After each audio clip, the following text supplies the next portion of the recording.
It was the kind of summer day people remember for years without realizing why. Clear skies, the steady hum of cicadas, lawns freshly cut, a sense that nothing bad could ever happen here. The town of Maple Hollow, tucked between soybean fields and low hills, was small enough that everyone knew each other by name. Kids rode their bikes in looping figure-8s through the streets. Mothers sat on porches with glasses of iced tea, and the scent of barbecue drifted faintly in the air. It was June of 1994, and for most people, it began as an ordinary Saturday. 8-year-old Emily Warren was one of those kids. Bright, curious, and endlessly talkative, she was the kind of child everyone in town recognized. That afternoon, sometime around 3:15 p.m., she told her mom she was going to ride her bike 2 streets over to visit her best friend, Katie Miller, who lived near the old playground by the church. It wasn't far, barely half a mile, and she'd done it dozens of times before. Her mother reminded her to be home before dinner. Emily nodded, put on her small blue helmet, and pedaled off, the pink streamers on her handlebars fluttering in the breeze. That was the last time anyone in her family saw her alive. At first, nothing seemed wrong. When Emily didn't come home by 5, her mother assumed she'd lost track of time. But by 6, when the sun began to drop behind the houses, that easy explanation started to crumble. She called Katie's house, no answer. The Millers hadn't seen Emily all afternoon. Panic began to ripple through the Warren household. By 6:30, Emily's father was driving through every nearby street, honking, shouting her name out the window. Neighbors began to take notice. A few joined in, thinking maybe she'd taken a wrong turn or had a flat tire. But the minutes kept stretching, and no one could find her. By nightfall, the search had grown. People showed up with flashlights, calling into the woods, checking playgrounds and backyards. The local police department dispatched 2 cruisers and a K-9 unit. Officers went door to door asking if anyone had seen a small blonde girl in a blue shirt and jean shorts. Most hadn't. One woman, an elderly neighbor, said she saw a child matching that description ride past around 3:30, heading toward the church path, but she couldn't remember if the girl ever came back. Another man, mowing his yard, thought he heard a scream near the woods but dismissed it as kids playing. By 10 p.m., the town had changed. The streetlights glowed against a restless sea of people. Emily's parents stood on their porch, surrounded by officers, their faces hollow, disbelieving. The chief of police organized an official search party, 15 volunteers, 2 dogs, and a deputy named Mark Hanlon, who'd later recall that night as the longest of his career. They swept through the woods behind St. Paul's Church, flashlights cutting through the darkness. The air was thick, the ground soft from the rain earlier that week. Every rustle made people jump. They found nothing at first, no clothing, no shoe, no sign of struggle. Just silence, and the sound of crickets. Around midnight, one of the volunteers, an off-duty firefighter, noticed something near the tree line behind the church. It was small, almost hidden in the weeds. He crouched down and called the others over. There, half covered in leaves, lay a pink bicycle. One handlebar bent, one wheel still faintly spinning from the night breeze. The name Emily was written in block letters on the underside of the seat in permanent marker. The moment they saw it, everyone went quiet. The firefighter said later that it didn't feel like finding an object, it felt like finding a message. Her helmet was missing, so was her small backpack, which she always carried. Officers marked the scene with tape and began combing the surrounding ground inch by inch. They found faint tire impressions in the dirt leading up the path, but none going back out, as if the bike had been dropped there and never moved again. The search widened in all directions. By dawn, the woods were flooded with people. Helicopters circled overhead. Reporters began to show up. The Warrens' home was now surrounded by news vans. Someone hung a missing poster on the telephone pole outside before the ink had even dried. Missing, Emily Warren, age 8. The town's only diner opened early, giving free coffee to searchers. For the first time in its quiet history, Maple Hollow felt like a place where something evil had happened. Detectives from the State Bureau arrived that morning.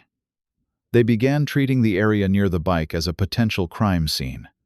They photographed every footprint, every bent blade of grass, every thread caught on a branch.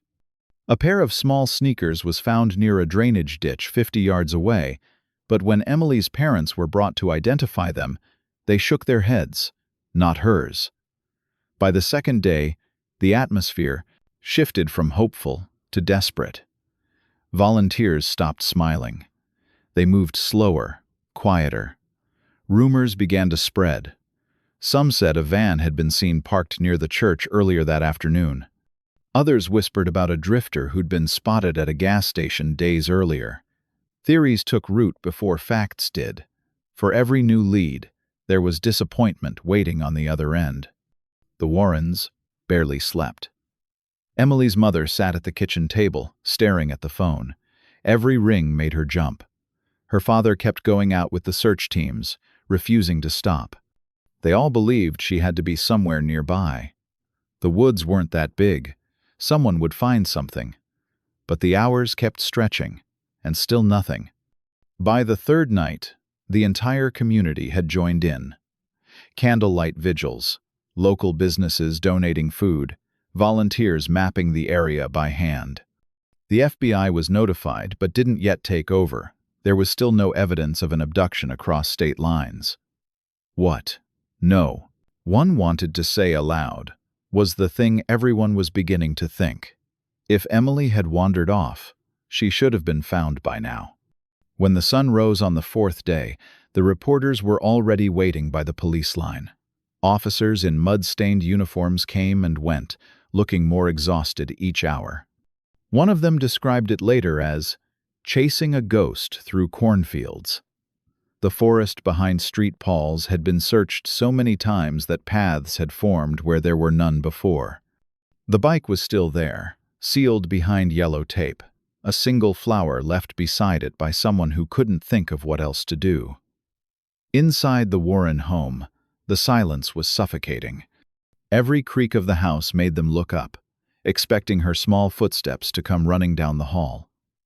Her room remained untouched, bed neatly made, stuffed animals lined up against the wall. Her mother couldn't bring herself to wash the dishes from that day, the glass of lemonade still on the counter, where Emily had left it. The television played on mute in the background, reporters repeating the same phrases. No new leads, no suspects, no sign of the missing girl. For a town that once prided itself on being safe, on knowing every face and name, the realization was devastating. No one was sleeping with their windows open anymore. Parents kept their kids inside. The easy trust that had defined Maple Hollow was gone, replaced by the kind of fear that lingers long after the news crews leave. By the end of that week, the search had turned into recovery. Detectives called it a continuing investigation, but people could hear what wasn't being said. They were no longer looking for a lost child. They were looking for proof of what everyone prayed hadn't happened. And in that silence between the searches, the whispered rumors, the flicker of candles at the nightly vigils, a single question began to take hold of the town. How could an 8-year-old girl simply vanish? In broad daylight, within sight of her own street? No one knew it then, but that question would hang over Maple Hollow for the next 30 years.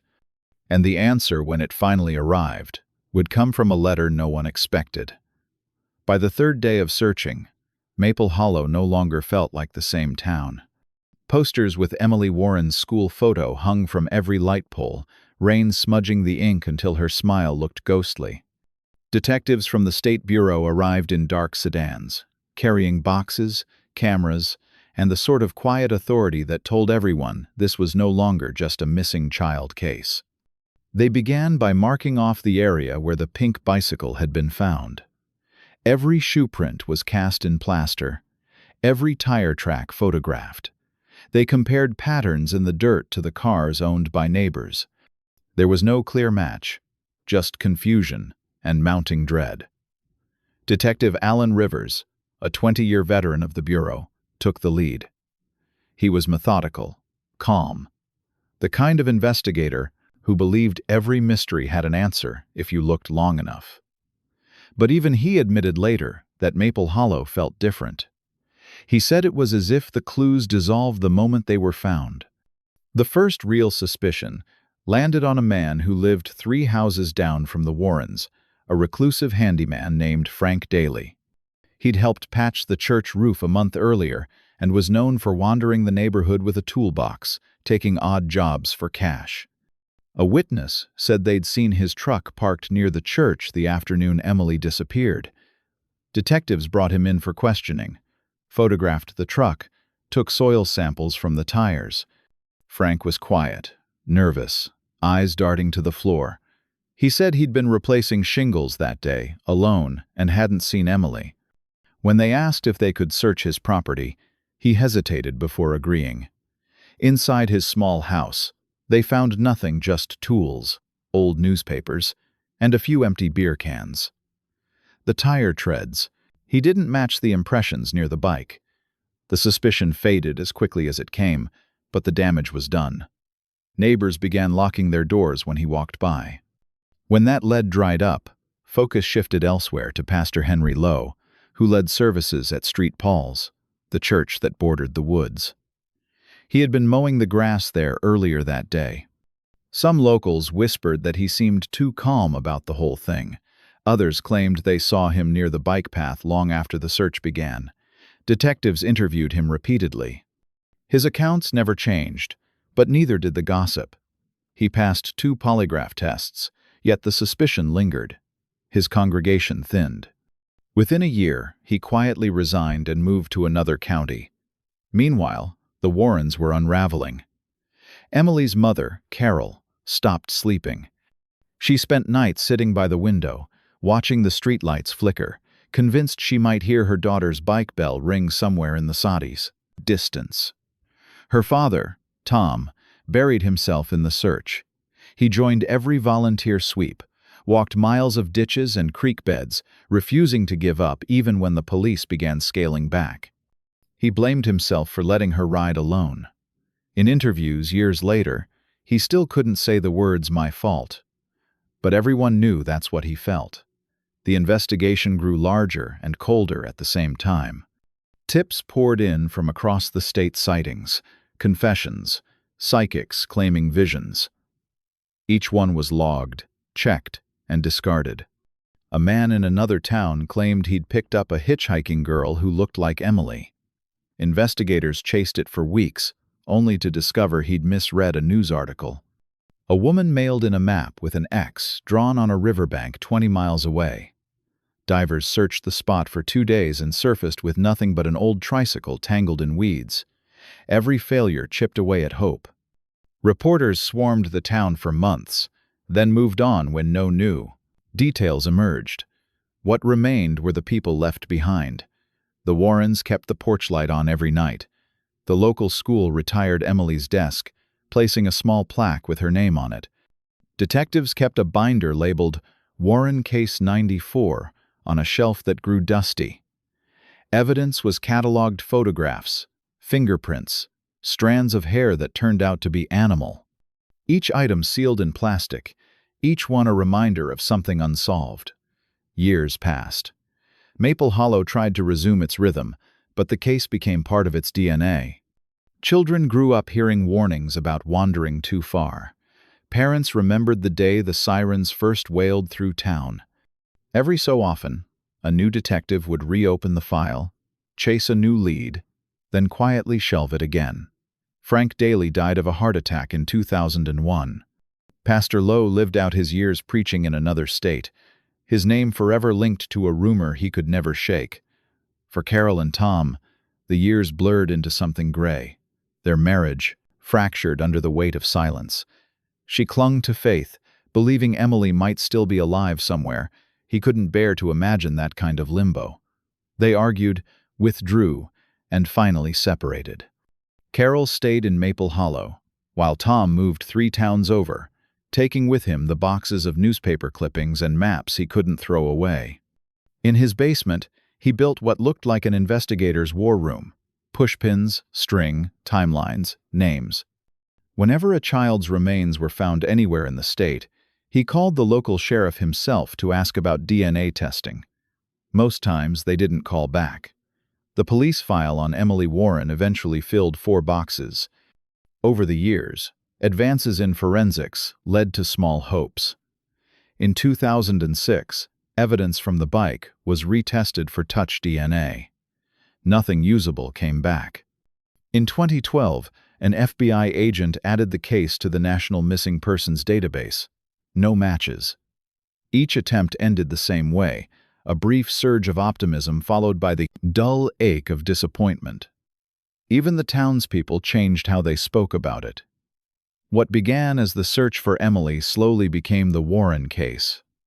A label, not a life. At community events, people avoided mentioning her name in front of her mother. When strangers moved to Maple Hollow and asked about the old posters or the small memorial by the church, longtime residents lowered their voices. They'd say, "That was years ago," but everyone remembered. Detective Rivers retired in 2015, still haunted by the one case he couldn't close. He told colleagues that some disappearances aren't solved because they're complicated, others because they're too simple. "We missed something obvious," he said once, "and it's sitting right there, hiding in plain sight." He never explained what he meant. By the 30th anniversary, the investigation had become a cautionary tale in law enforcement circles, a study in how even good people can lose their way chasing ghosts.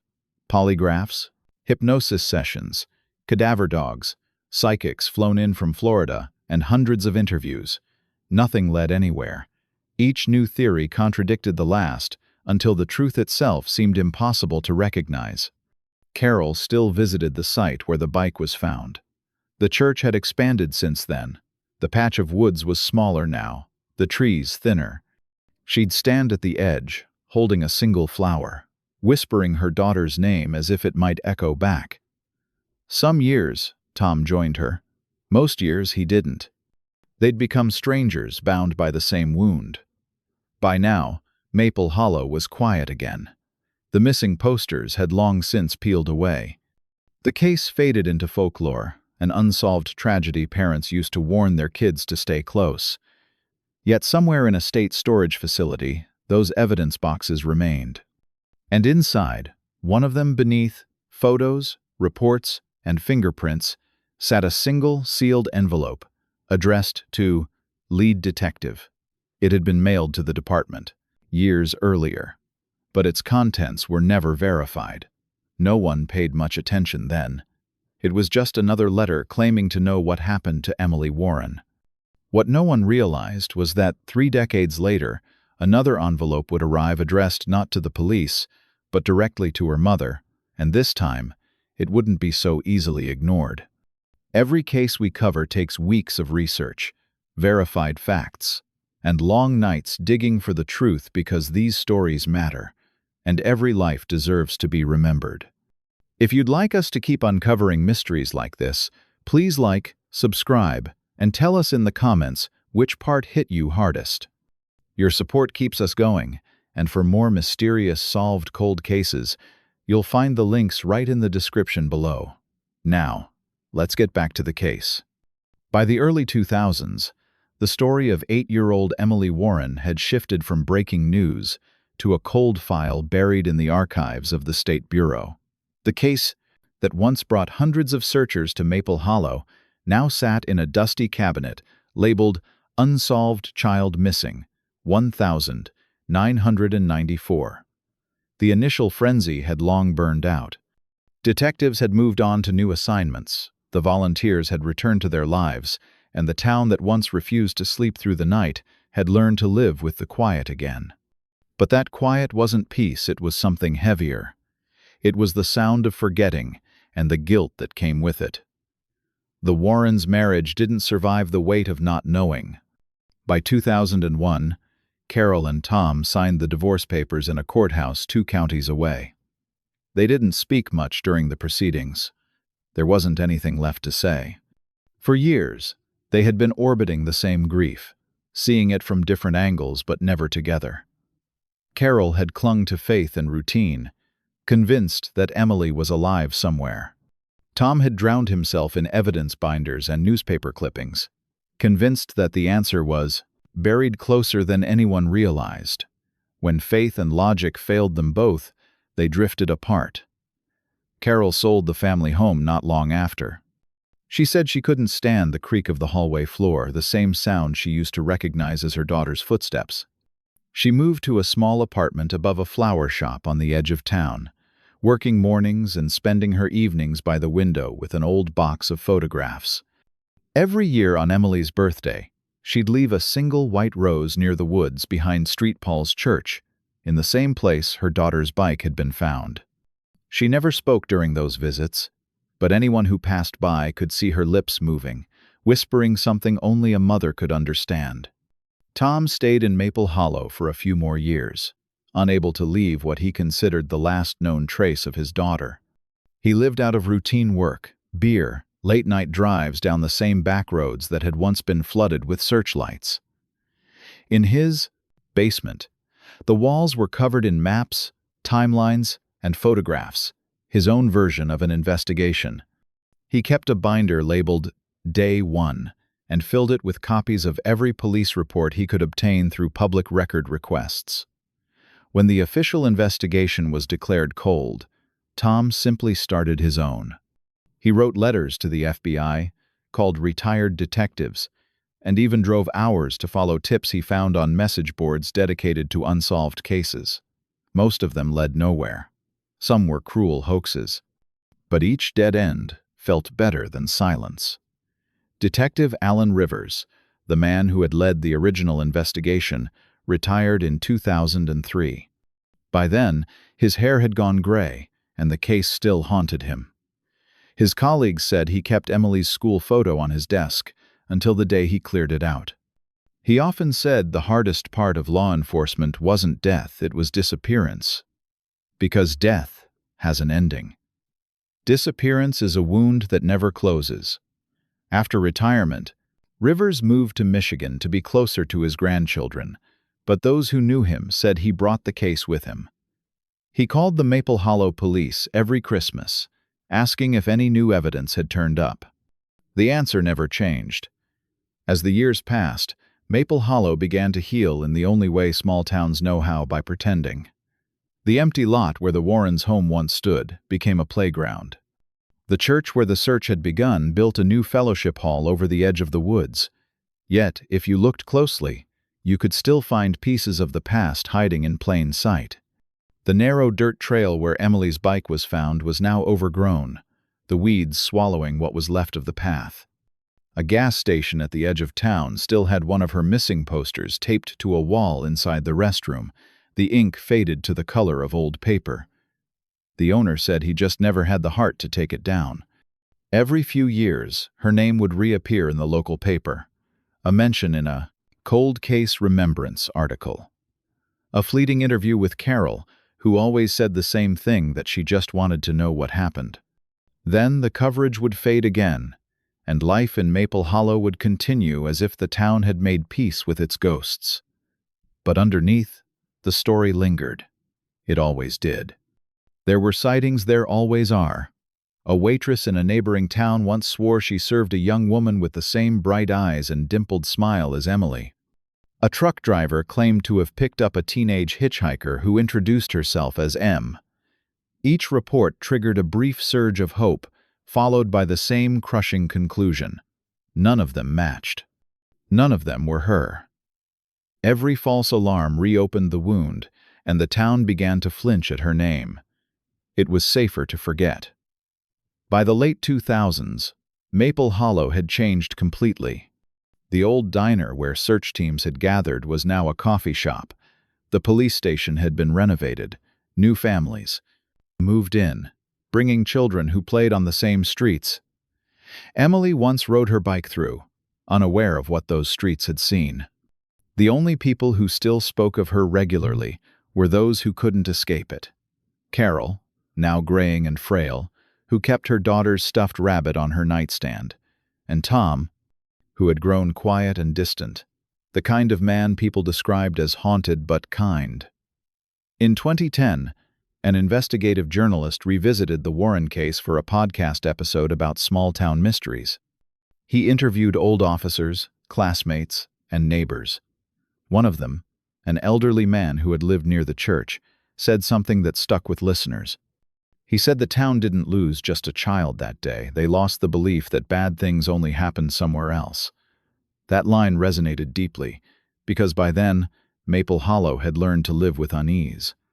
Every few years, Carol would receive a letter or a call from someone claiming to know something.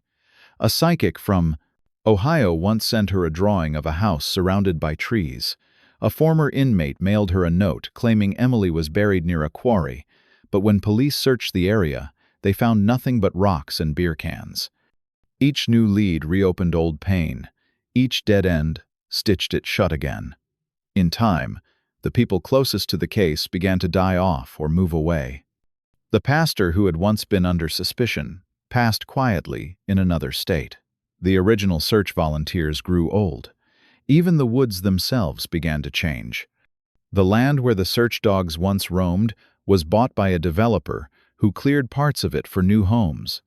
Yet something about that spot resisted erasure. The new residents often said they felt uneasy walking near the tree line at dusk, though none of them could say why.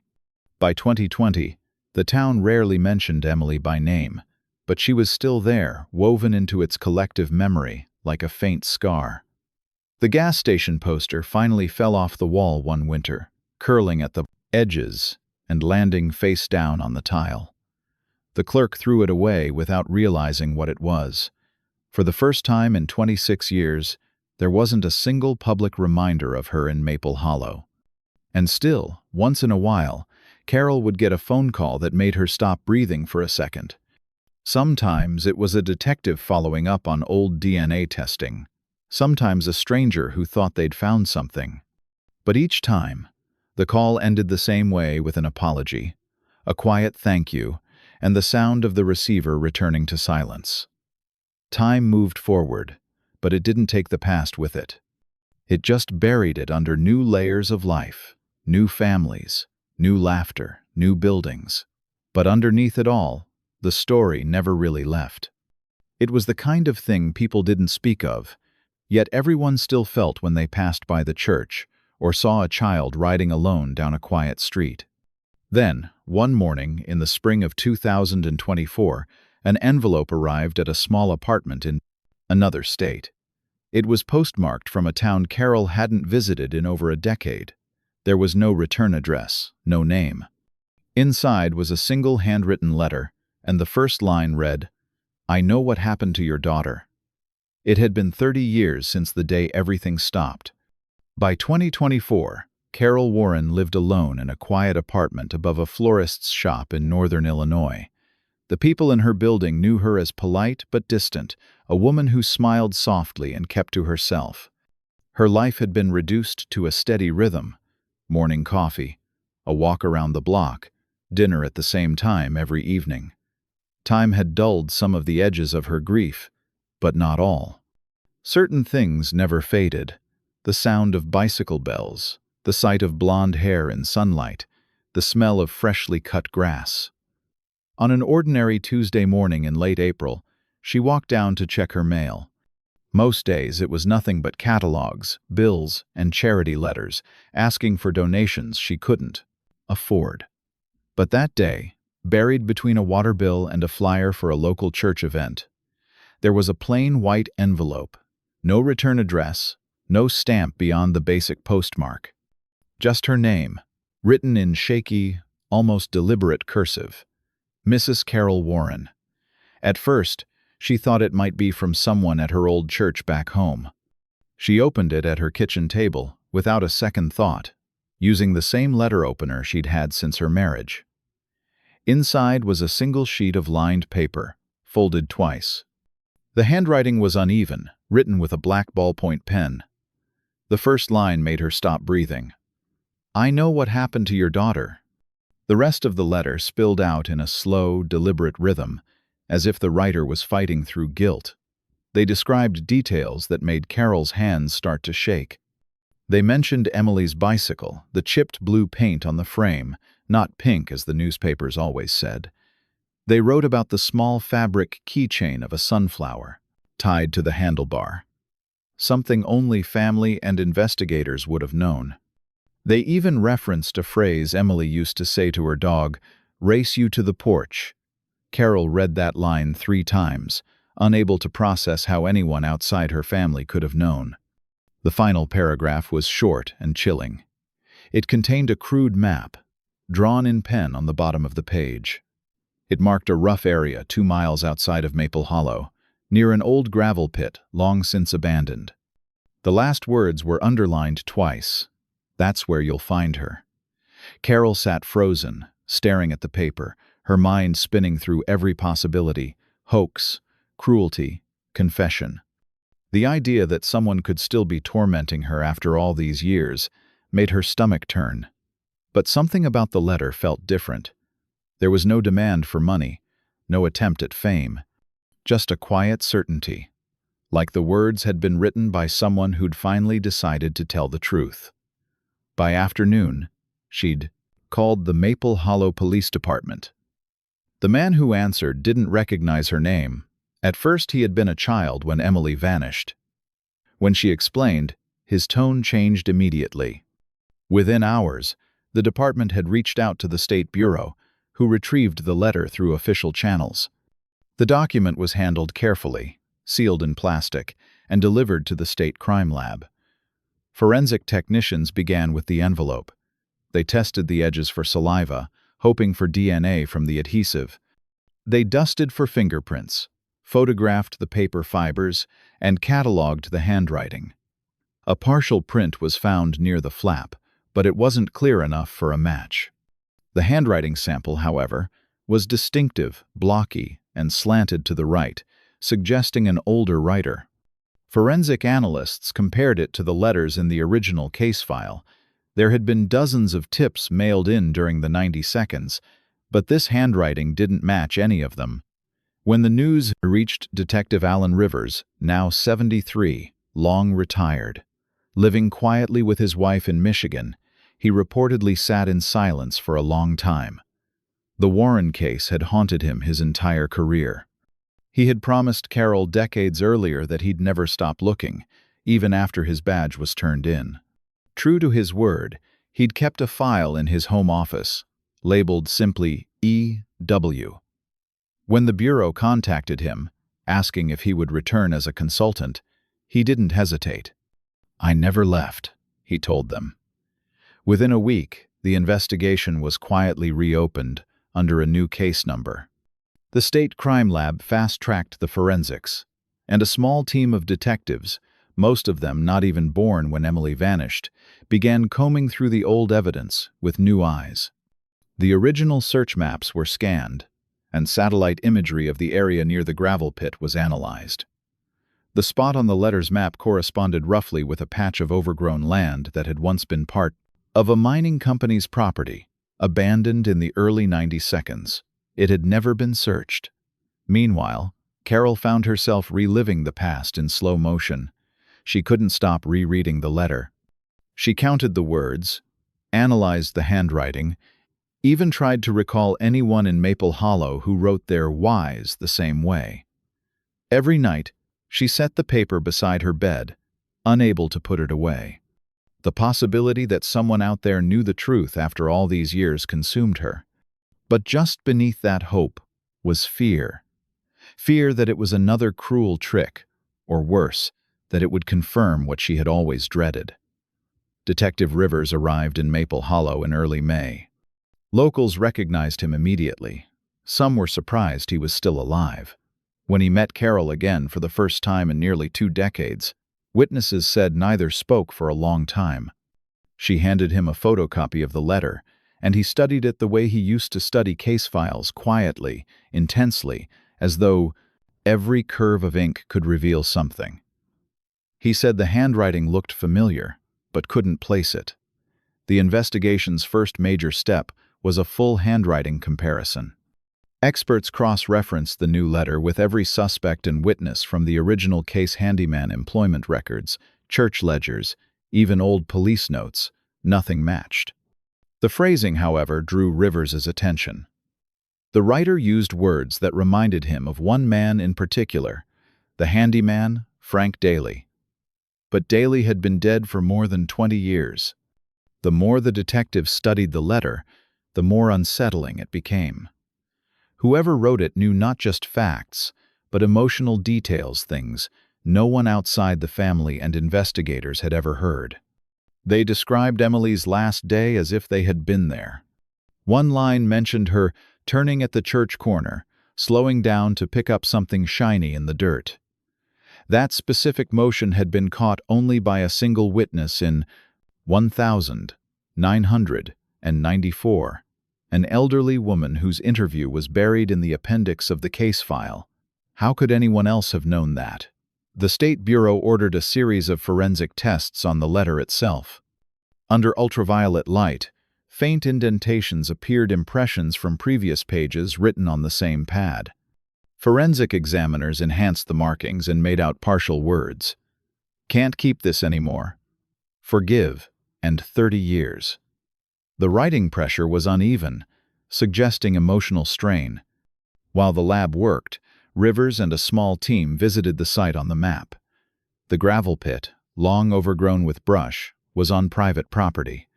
The owner, a farmer in his 60s, granted permission for a preliminary inspection. They walked the perimeter slowly, noting depressions in the ground and unnatural mounds that could indicate old fill sites. Cadaver dogs were brought in 2 days later. What happened next was not released to the public immediately, but officers on scene reported that one of the dogs alerted near a low ridge by the tree line. Carol wasn't told the details at first. She only knew that investigators were looking into the area. For her, the days blurred together into a fog of anxiety and waiting. Every phone ring jolted her. Every hour felt like a countdown to something she couldn't name. She prayed it was closure, but part of her dreaded that it would be final. Back in the lab, the partial print on the envelope was enhanced through a new chemical process. The result wasn't a full match, but it narrowed the possibilities. The print belonged to a man with a criminal record in the state database, someone who had once been charged with burglary but had died in 2001. The name that came up stopped Rivers cold. It was Frank Daly. He didn't understand how that was possible. Daly had been cleared decades ago, and he'd been dead for years. Yet here was a letter containing facts only the perpetrator, or someone close to him, could have known, sealed with his fingerprint on the envelope. The night that information was confirmed, Rivers sat in his hotel room, staring at the photocopy of the letter, tracing the words with his finger. "I know what happened to your daughter." He realized then that the mystery wasn't just about who wrote it, but why someone would finally decide to tell the truth now, after 30 years of silence. And deep down, he couldn't shake the feeling that the person who wrote that letter wasn't trying to torment Carol Warren. They were trying to confess. The search began quietly. At first, no flashing lights, no media crews, no public announcements. Authorities didn't want another circus like the one that had swallowed Maple Hollow 3 decades earlier. The team consisted of a handful of state investigators, 2 cadaver dog units, and Detective Alan Rivers, now walking slower than he used to, his face lined by years of unanswered questions. The site on the map from the letter was remote, an overgrown patch of land just beyond an abandoned gravel pit, where the earth was uneven and dense with thorns. Most of it hadn't been touched since the 1990 seconds. They arrived before sunrise. The dogs moved in deliberate circles, handlers murmuring commands as they passed through tall weeds and rotted branches. For hours, there was nothing but the hum of insects and the crunch of boots on dry ground. Then, near the base of a small ridge, one of the dogs stopped.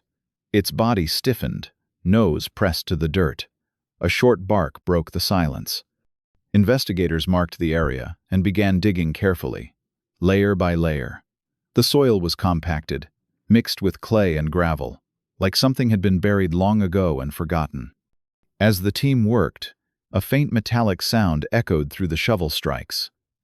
It was a small, rusted object, barely recognizable until they brushed away the dirt. It was a bicycle bell pink, faded to dull silver, with flakes of red rust eating through the surface. A moment later, one of the technicians turned it over and found a faint engraving scratched into the metal. The letter E. That's when the air changed. No one spoke for several minutes. The sound of the shovel digging again was the only thing anyone heard. Just below the bell, deeper in the soil, the first small bone fragment appeared pale, brittle, no bigger than a finger. The excavation team immediately called in a forensic anthropologist. By dusk, they had uncovered what was unmistakably a child's partial skeleton: tiny vertebrae, fragments of ribs, a jawbone. The bones were fragile but remarkably preserved, likely protected by the clay and lack of moisture. Forensics worked under floodlights into the night. Every item was documented and photographed. Pieces of decomposed fabric, what looked like remnants of denim, and a small embroidered patch with the letter E, still faintly visible through the dirt. There was no question what they had found. It was Emily Warren. Detective Rivers stood at the edge of the excavation site, silent. He had spent 30 years searching for an answer that now lay in front of him, and instead of relief, all he felt was exhaustion.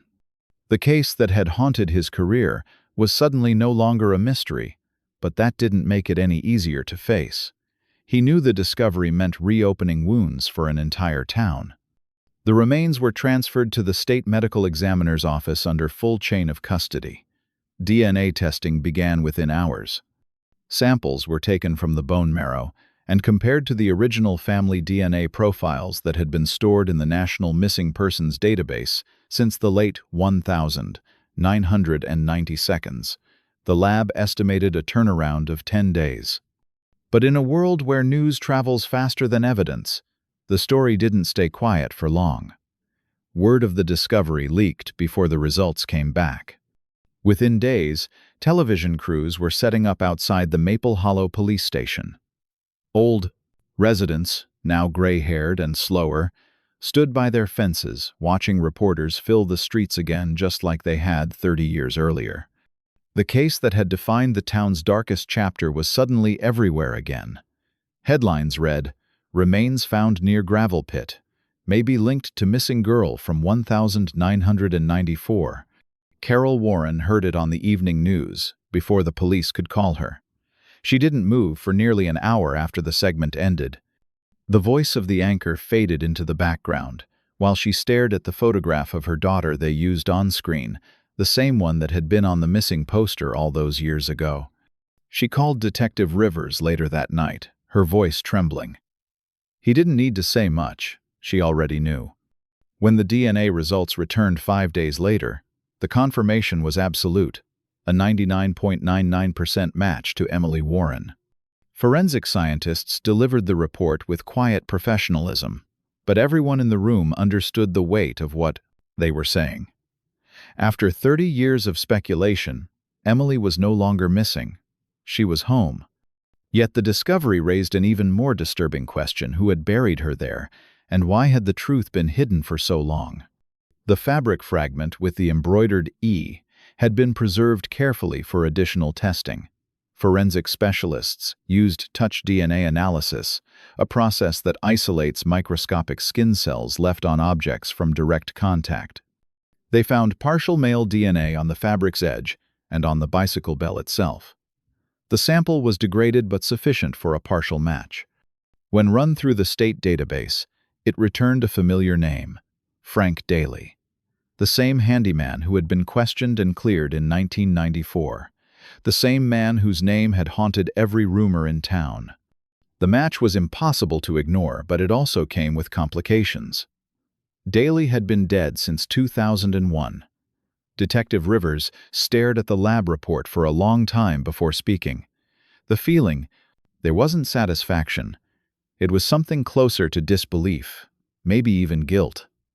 He remembered the interviews, the searches, the moment he had personally crossed Daly off the suspect list. Back then, there hadn't been enough evidence, no witnesses, no fingerprints, nothing tying him to the crime. Rivers had followed the rules. But now, seeing that name in black ink, he wondered if following the rules had cost a child her life. News of the match hit Maple Hollow like a shockwave. Within hours, reporters were parked in front of Daly's old home, now owned by another family. The headlines painted him as the killer who got away. But in truth, the case was far from over. Detectives still had to determine whether he acted alone or if someone else had buried Emily's body years later. The investigation expanded again. Teams combed through Daly's employment records, phone logs, and the contents of a storage unit his family had kept for years after his death. In that unit, among tools and boxes of receipts, they found something chilling: a small leather-bound journal dated from 1993 to 1995. The pages were filled with work notes and to-do lists, but one entry stood out, a single line written on the bottom of a page. "The girl near the church path won't stop crying. I had to make her quiet." The ink had faded, but forensic analysis confirmed Daly's handwriting. It was the first direct evidence tying him to Emily's disappearance. For Carol, the confirmation was both an answer and a new kind of agony. The name Frank Daly was one she remembered hearing countless times during the investigation. She had even spoken to him once, months before Emily vanished, when he came by to repair a fence post. She had offered him lemonade. The idea that the man who smiled at her that day might have been the one who took her child was almost too much to comprehend. Detective Rivers visited her personally to deliver the confirmation. When she opened the door, she already knew what he was there to say. The two sat in silence for a long time, the only sound the faint ticking of a clock in the next room. Finally, Carol whispered, "She didn't die alone, did she?" Rivers didn't answer. He couldn't. The story broke nationally within days. Journalists flooded Maple Hollow, interviewing old neighbors, church members, anyone who had known Daly. Some described him as kind but strange, a man who preferred to work alone. Others recalled moments that, in hindsight, seemed sinister: the way he lingered near the playground, or how he sometimes offered kids candy when their parents weren't around. The town grieved all over again. Candlelight vigils were held in front of St. Paul's Church, just as they had been 30 years before. This time, the prayers were for peace, not for a miracle. For Rivers, the discovery brought a sense of closure, but also regret. He had spent his entire career chasing an answer that had been sitting in front of him all along. In interviews, he admitted the truth quietly: that he had failed the Warren family, that he had believed in procedure more than instinct, that sometimes justice doesn't come in time to matter. For Carol, the closure was bittersweet. She attended the small ceremony where Emily's remains were finally laid to rest beside her parents' plot. It was the first time she had seen Tom in years. They stood side by side as the casket was lowered, both too tired for words. When it was over, she knelt beside the grave and placed a single pink bicycle bell on top. As she stood up to leave, Detective Rivers approached her one last time. "You were right," he said quietly. "It was never over." Carol nodded, her voice breaking as she whispered, "Then why did it take 30 years for the truth to find us?" Neither of them had an answer. But in the days that followed, as forensic teams continued to review the letter, one final discovery emerged: something that would cast the dollar's same entire story in a different light. The handwriting on the letter wasn't Frank Daly's. It belonged to someone else, someone still alive. For weeks after the discovery in the woods, the case seemed to have reached its end. Emily Warren's remains had been identified. The DNA had confirmed the long-suspected connection to the local handyman, Frank Daly, and the town of Maple Hollow was trying again to make peace with the impossible. But Detective Alan Rivers wasn't satisfied. Something about the letter that had led them to the site still didn't sit right with him. It wasn't just the timing, it was the tone. Whoever had written those words hadn't written them with pride or cruelty. The letter read like a confession, but also like an apology. So, while the State Bureau closed their books, Rivers reopened one more file, the one that started it all. The letter was sent back to the forensic lab, this time not for DNA or fingerprints, but for linguistic analysis, forensic. Linguistics isn't about what a person says, it's about how they say it. Every word choice, every pause, every grammatical quirk tells its own story.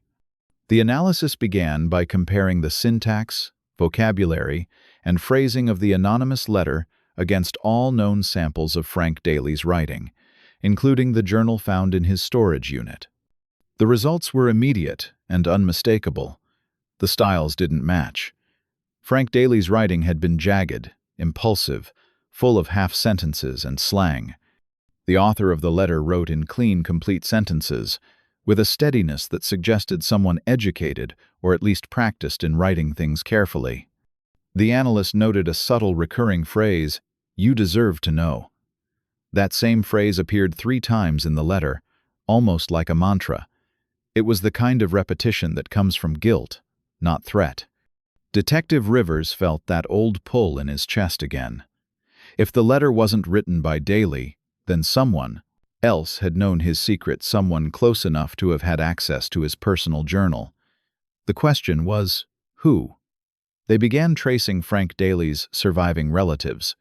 His wife had passed years earlier, but he had one son, Matthew Daly, who had been 19 at the time of Emily Warren's disappearance. His name appeared only once in the original file. Briefly mentioned as an alibi witness for his father, he'd told police he was out of town for work that weekend in 1994.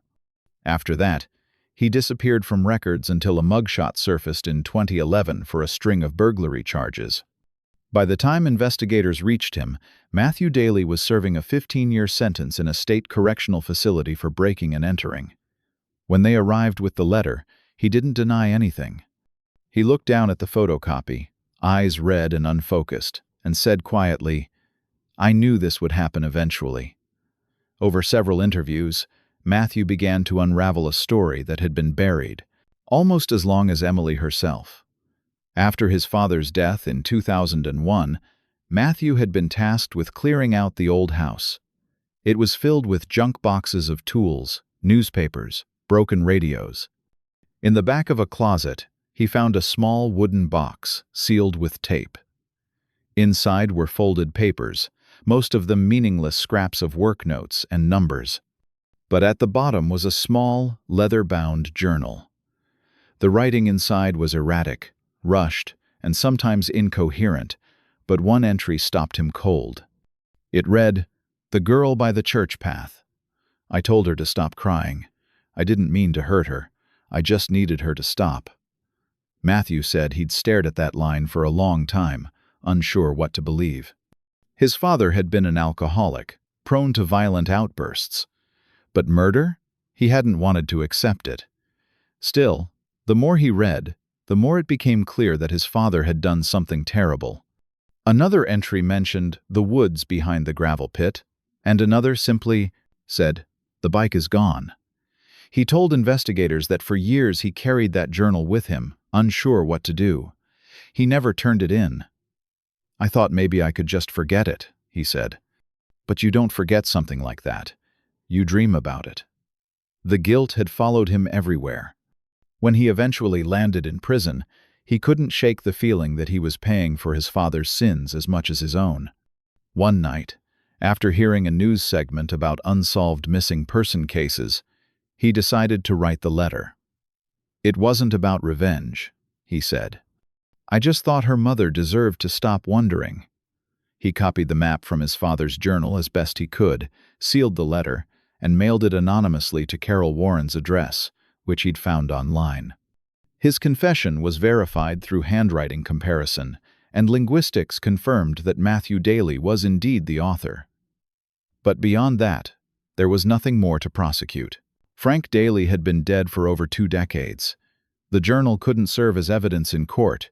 It was hearsay, admissible only as a posthumous admission. The case was, technically, closed.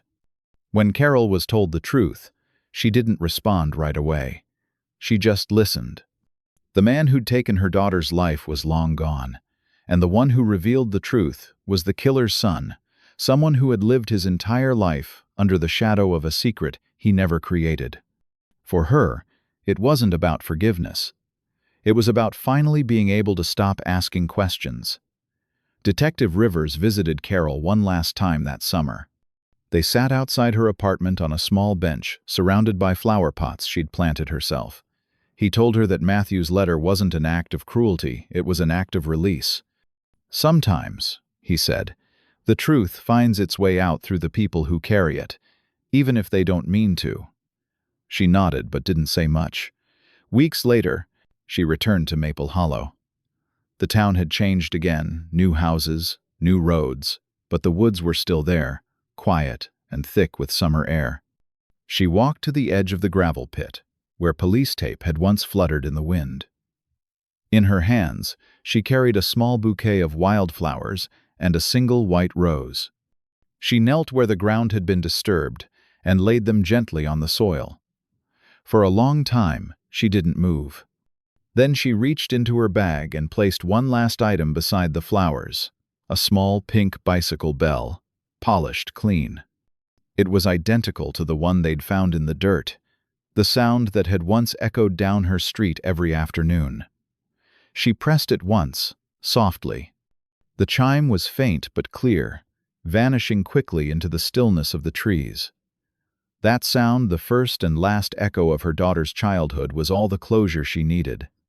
In the months that followed, Maple Hollow went quiet again.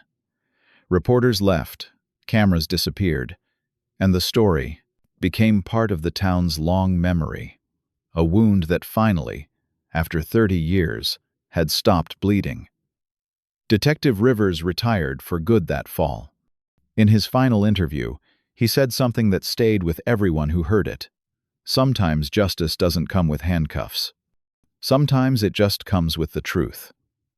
As for Matthew Daly, he remained in prison. He never asked for leniency, never sought attention. He said he didn't want to be remembered for what his father did, only for being the one who finally told the truth. "I figured someone had to carry it," he told an interviewer. "But after a while, the truth gets too heavy." In the end, that was what this story became, a reminder of how guilt can outlive those who caused it, how silence can pass from one generation to the next, and how sometimes the truth only arrives when the world has already stopped listening.